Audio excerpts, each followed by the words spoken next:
네, 여러분은 현재 글로벌 증시 투나잇과 함께하고 계십니다. 이 조금 전에 유럽연합에서 내달부터 다음 달부터 유럽 내 철강 수입 할당량을 15% 감축한다라는 소식이 나왔는데요. 이 내용과 전망 포함해서 글로벌 시장 깊이 있는 이슈 살펴보겠습니다. 내일의 이슈 시간입니다. 자, 오늘 이슈 이야기 함께 나눌 분 소개합니다. 이코노미 리서치 이슬이 대표와 함께합니다. 대표님 어서 오세요. 네, 안녕하세요. 네, 오늘 준비한 주제 먼저 바로 확인해 보겠습니다. 오늘의 주제입니다. GTC 2025 개막에도 주가는 무반응, FOMC 관세 주목. 자, 지금 시점의 이벤트와 앞으로 관전 포인트까지 함께 주제에 담겨 있는데 우선 엔비디아의 주가 어제 답답했는데 오늘 조금 올라오는 거 이거는 뒤늦은 반응이라고 볼 수 있을까요? 네, 우선은 지금 이제 조금 그래도 어제 대비해서는 굉장히 좀 양호한 이런 흐름을 좀 보여주고 있죠. 그래서 어제 종가 대비해서 1.5%대 상승이 나오고 있는데 사실 생각했던 것보다는 이런 힘의 강도가 상당히 좀 약한 편이라고 좀 볼 수가 있겠고요. 사실 우리가 좀 기대를 너무 많이 했었나 봅니다. 그래서 GTC 같은 경우에 사실 작년만 하더라도 굉장히 좀 관심도가 컸었는데 물론 이번에도 이제 굉장히 빅 이벤트긴 하지만은 뭔가 이제 결과적인 내용을 봤을 때 서프라이즈가 좀 부족하지 않았나 이렇게 좀 보고 있는 상황이고요. 우선 이제 신제품 출시에 대한 어떤 일정에 대해서 구체적으로 나온 상황이긴 합니다. 그래서 결국에 이제 이번 연도에는 블랙엘 울트라 출시를 할 것으로 좀 보이고 있고 내년에는 이제 루빈 그리고 이제 내후년에는 또 이제 루빈 울트라 관련해서도 이제 나올 것으로 좀 보이고 있고요. 그리고 2028년에는 이제 파인먼까지도 좀 얘기가 나오고 있는데 사실 이 파인먼 관련해서 뭐 크게 구체적인 어떠한 내용이 좀 공개가 되지 않았다라는 것도 조금은 실망스러웠다라고 좀 볼 수가 있겠고요. 그리고 이제 딱 봤을 때 이제 발열 문제에 대해서도 뭐 그렇게까지 구체적으로 좀 얘기가 나온 것은 아니더라고요. 그래서 어쨌든 지금 블랙엘에 있어서 좀 최고의 관심도는 발열 문제를 어떻게 할 것이냐 이 부분이었었는데 여기서도 조금 구체화되지 않았다라는 거 이게 조금 실망 매물로 좀 이어지지 않았나라고 좀 판단이 되고 있고요. 결국 이제 GPU 이제 플랫폼이 계속해서 이제 업그레이드가 될수록 더 많은 양의 데이터 정보를 처리를 해야 되기 때문에 이 열 문제는 저는 좀 굉장히 중요하다라고 좀 보고 있는 상황입니다. 앞으로 이제 이런 얘기들이 조금 나오게 된다라고 한다면 뭐 극적인 조금 반등이 나올 수는 있을 것으로 좀 보이고 있습니다만 사실 오늘까지 좀 봐온 걸로 봐서는 조금 기대치에는 못 미쳤다 이렇게 좀 말씀을 드릴 수가 있을 것 같고요. 그럼에도 불구하고 아직 이제 다 끝난 건 아니다라고 좀 말씀을 드리고 싶어요.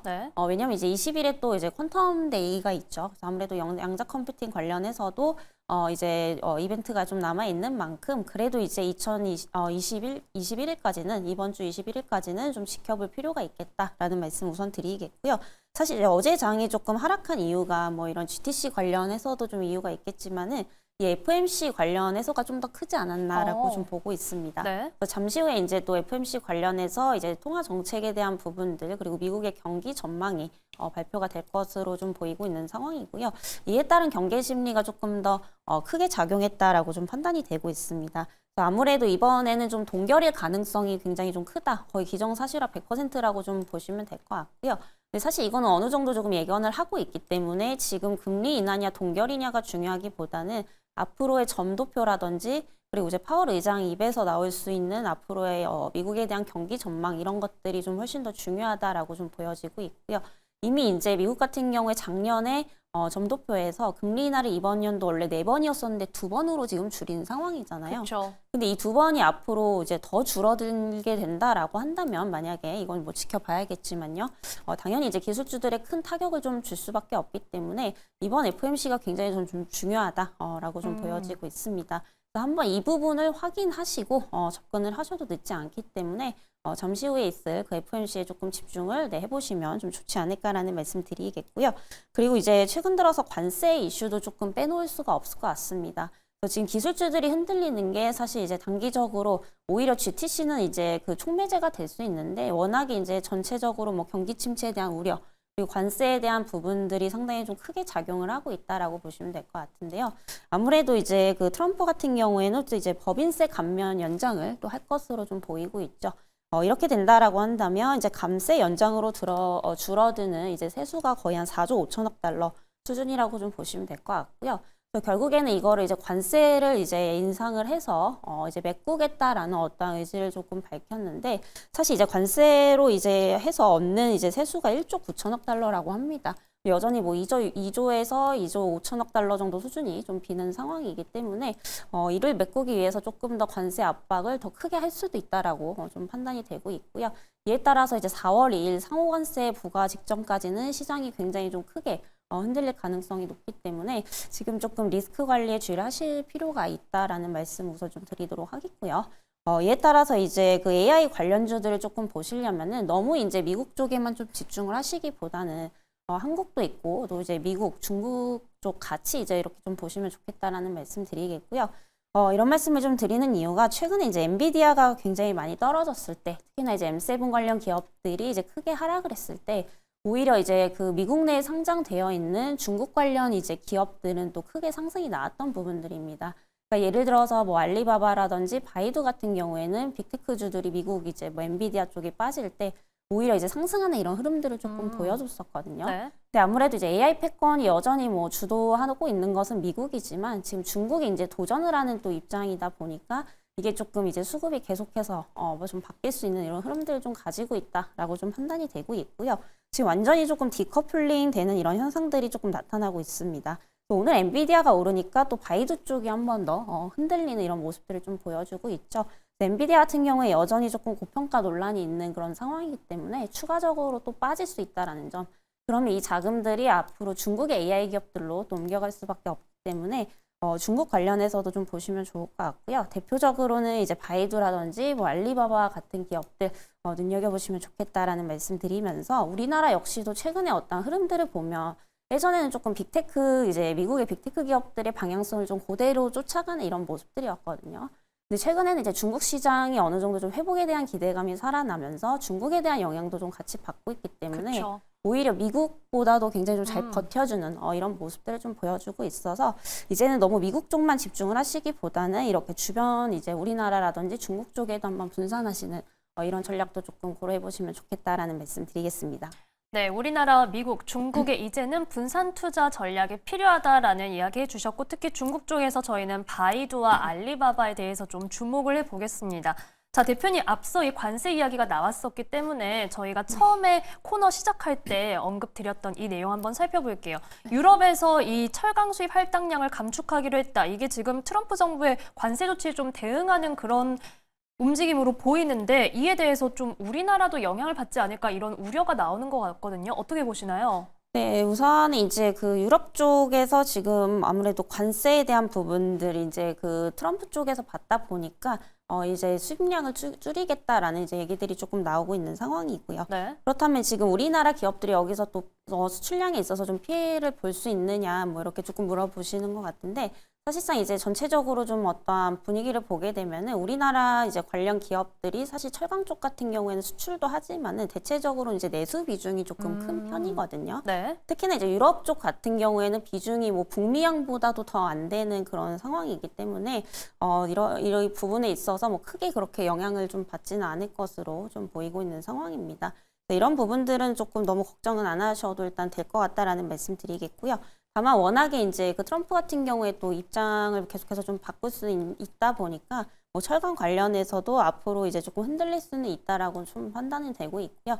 다만 이제 유럽향 관련해서는 우리나라 기업들 특히 이제 대표적으로 포스코인데 포스코 같은 경우에는 뭐 아시아라든지 이쪽에 대한 수출 비중은 상당히 좀 높은 편이지만 유럽 쪽은 이제 전체 매출 비중에서 가장 이제 낮은 상황이기 때문에 굳이 그렇게 크게 좀 신경을 안 쓰셔도 좀 되지 않을까라는 말씀 드리면서 좀 긍정적인 관점으로 좀 보셔도 좋지 않을까라는 말씀까지 드려보도록 하겠습니다.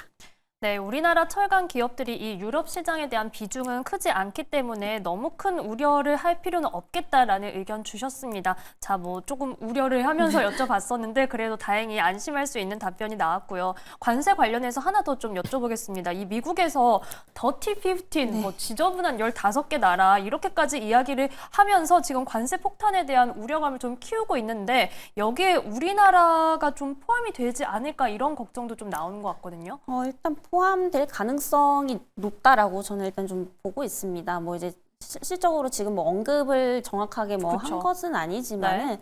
사실 과거에 이제 관련해서 우리나라도 조금 언급이 좀 된 적이 있었거든요. 여기 이제 무역 적자국에서 이제 고르겠다라는 건데 이 무역 적자국 미국 입장에서 봤을 때 1위는 이제 중국이라고 보시면 될 것 같고요. 우리나라도 거의 7위에서 8위 정도 이제 속하기 때문에 이 부분에 있어서 완전히 좀 피해갈 수는 없다라고 좀 판단이 되고 있는 상황입니다. 특히나 최근에 이제 한미 FTA 관련해서 우리는 이제 또 비관세, 무관세로 항상 이제 품목을 상호관세를 적용을 안 했던 이런 부분들이기 때문에 오히려 이 부분으로 인해서 압박이 좀 더 들어올 수도 있다라고 좀 판단이 되고 있고요. 결국에 이제 미국 쪽에서 계속해서 관세에 대한 어떤 부분을 좀 압박을 넣는 것은 사실 이제 우리나라뿐만이 아니라 전 세계에 좀 영향을 좀 줄 수밖에 없다라고 좀 보여지고 있는 상황입니다. 특히나 이제 교역량 감소로 또 이어질 수 있는 부분들이다 보니까 자연스럽게 이제 경기 침체에 대한 얘기들도 나올 수밖에 없는 상황이거든요. 여기 이제 이런 부분들이 앞으로 이제 증시에 대한 변동성을 좀 상당히 좀 키울 수 있기 때문에 4월 1일 상호관세 부과 이전까지 이제 계속해서 좀 이런 이슈들로 인해서 시장에 대한 변동폭을 키울 가능성이 상당히 좀 높다라고 좀 보고 있는 상황입니다. 우리나라도 어쩔 수 없이 이제 피해갈 수는 없겠지만은 앞으로 이제 대처할 수 있는 어떤 방안들은 계속해서 좀 들고 오겠죠. 이 부분은 계속해서 한번 뭐 이슈 체크를 좀 해보시면 좋겠다라는 말씀 드리겠습니다. 네, 참 우리나라는 FTA 체결 국가인데도 우리나라를 이렇게 보고 있다라는 것만으로 우려감을 키우는 상황인데 이어지는 내용들 잘 체크를 해봐야겠습니다. 자, 저희는 이제 앞으로의 시장에서 투자 포인트 찾아볼게요. 어느 쪽으로 주목해 볼까요? 네, 우선 이제 엔비디아를 또 빼놓을 수가 없을 것 같습니다. 그래서 지금 말씀을 좀 드리는 동안 이제 엔비디아가 또 2%대 상승이 좀 나오고 있는 네. 상황인데요. 아무래도 그동안에 이제 이틀간에 좀 너무 많이 빠졌다 보니까 조금 기술적으로 반등이 좀 나오고 있는 것으로 좀 판단이 되고 있습니다. 특히 이제 엔비디아 같은 경우에 여전히 조금 이제 실적에 대한 기대치가 높아진 거지 뭐 실적이 지금 여전히 부진하다거나 이런 건 아니거든요. 여전히 뭐 견조한 성장을 이루고 있다라고 보시면 될 것 같고요. 특히나 최근에 이제 중국의 텐센트 쪽에서 엔비디아의 저가 칩을 이제 굉장히 좀 많이 이제 구매를 한다라는 이제 소식들이 조금 들려오고 있습니다. 아무래도 이제 트럼프 같은 경우에 또 이제 중국의 대중국 수출 규제를 또 압박을 할 수도 있는 부분들이기 때문에 중국 쪽에서도 지금 H20이죠. 엔비디아의 이 저사양 칩을 이제 쉽게 말하면은 거의 이제 사재기를 하고 있다라고 좀 보시면 될 것 같고요. 이에 따라서 당연히 이제 엔비디아의 어떤 실적 부분으로 또 이어질 수 있는 부분이다라고 좀 보고 있기 때문에 결국에 이제 중국 쪽에서 아무리 그 저가형 AI 이 모델을 만든다고 하더라도 결국에는 엔비디아 칩을 당장에는 좀 쓸 수밖에 없다라는 겁니다. 충분히 이제 중국이 이제 충분히 조금 위협적인 존재이지만 아직까지는 이런 부분들이 또 엔비디아도 같이 좀 수혜를 볼 수 있다라는 점에서 그래서 아까 이제 분산 투자 전략을 좀 말씀을 드렸던 거고요. 일단 중요한 구간은 120달러 구간이라고 좀 판단이 되고 있는 상황입니다. 결국에 이제 120달러를 좀 강하게 다시 한번 좀 돌파를 한다라고 한다면 앞으로 이제 전고점 부근 140에서 150까지는 이제 충분히 좀 갈 수 있지 않을까라고 좀 보고 있고요. 네. 다만 이제 상반기 때 당장에 좀 가기에는 무리가 있을 수는 있습니다. 여전히 좀 중국하고 이제 엎치락뒤치락 하고 있는 뭐 그런 상황이기 때문에 이번 상반기 때는 다소 이제 상당폭이 좀 제한될 가능성이 있어서 조금 길게 보셔야 될 것 같아요. 우선은 이제 하반기까지 조금 지켜보신다. 라는 관점으로 좀 보시면 좋겠다라는 말씀 드리겠고요. 일단 엔비디아는 계속해서 좀 보셔야 될 것 같고, 그리고 아까 말씀드렸던 이런 이제 중국 관련 기업이라고 한다면 바이두 쪽도 한번 같이 좀 보시면 좋을 것 같아요. 그래서 최근에 이제 그 엔비디아 쪽이 빠질 때 오히려 바이두 같은 경우에는 이제 하루 만에 거의 9% 넘게 상승이 나왔던 부분인데 방금 말씀드렸다시피 조금 디커플링이 되기 때문에 그쵸. 지금 엔비디아 쪽이 오르다 보니까 오늘은 또 이제 4% 빠지고 있거든요. 근데 오히려 지금 빠졌을 때 접근하기 좋은 자리가 만들어지고 있다라고 좀 판단이 되고 있고요. 사실 바이두의 이제 가장 큰 매력도는 저는 저평가라고 좀 판단이 되고 있습니다.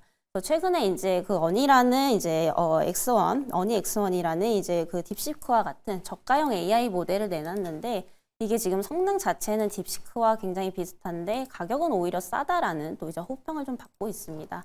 아직까지는 정식으로 뭐 출시한 건 아니기 때문에 조금 더 지켜봐야겠지만 기술력만큼은 지금 호평을 받고 있어서 상당히 좀 기대 가치가 높아지고 있다라고 좀 보고 있고요.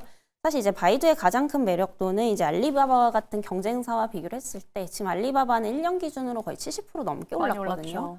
근데 이제 바이두 같은 경우에 여전히 이제 1년 기준으로 봤을 때 마이너스 10%입니다. 여전히 올라갈 이제 그 상승폭이 많이 남아 있다라고 좀 보시면 될 것 같고요. 좀 쉽게 말씀을 좀 드려보면은 네이버랑 한번 좀 비교를 해보겠습니다. 이제 바이두 같은 경우에는 중국의 어떠한 그런 검색 엔진 플랫폼, 그러니까 우리나라의 네이버라고 좀 보시면 될 것 같은데 14억 명이 지금 이제 이용을 하고 있죠. 그런데도 불구하고 지금 시가총액이 한 52조 원 정도밖에 안 됩니다. 근데 네이버 같은 경우에 5천만 명이 사용을 하는데도 지금 이제 시가총액이 거의 30조 원대거든요. 이거랑 좀 비교를 해보더라도 굉장히 지금 싼값에 거래가 되고 있기 때문에 한번 좀 눈여겨보시면 좋겠다라는 말씀 드리면서 우리나라 이제 관련 기업으로는 이제 삼성전자 그리고 SK하이닉스까지 좀 보시면 좋겠다라는 말씀 드리겠습니다. 네, 삼성전자, SK하이닉스 중에서 조금 더 네. 유리하게 보는 쪽 한 종목만 저희가 차트 짧게 볼까요? 우선 이제 하이닉스를 당연히 좀 보셔야 될 것 어. 같아요. 최근에 이제 삼성전자가 좀 많이 치고 올라오고 있지만은 그쵸. 그 최근에 주식 담보 대출 때문에 좀 개인 이슈로 조금 더 올라온 거거든요. 네. 그래서 결국에 이제 HBM 쪽에서는 이제 하이닉스가 여전히 좀 주도권을 잡고 있다라고 보시면 될 것 같고요. 아무래도 이 루빈 같은 경우에 또 3E가 아니라 4가 이제 들어간다라고 보시면 될 것 같은데 여기 이제 3 이쪽에서도 하이닉스가 주도권을 좀 잡고 있었기 때문에 4에서도 주도권을 잡고 들어갈 가능성이 상당히 높다라고 좀 보고 있어서 여전히 이제 SK 하이닉스 쪽이 이제 HBM 쪽에서는 1등일 가능성이 상당히 좀 높다라고 보고 있는 상황이고요. 그리고 최근에 이제 중국 경기에 대한 부분들이 조금 회복에 대한 기대감들이 나타나게 되면서 이 레거시에 대한 부분들도 어느 정도 좀 해결이 되고 있기 때문에 올해 역시도 좀 최대 실적이 기대가 되고 있다라는 점에서 SK하이닉스는 이제 전고점 부근이 한 24만 원대까지 좀 지켜보시면 좋겠다라는 말씀 드리겠습니다. 네, 엔비디아와 바이두 그리고 하이닉스의 주도권까지 저희가 살펴봤습니다. 이코노미 리서치 이슬이 대표와 함께했습니다. 고맙습니다.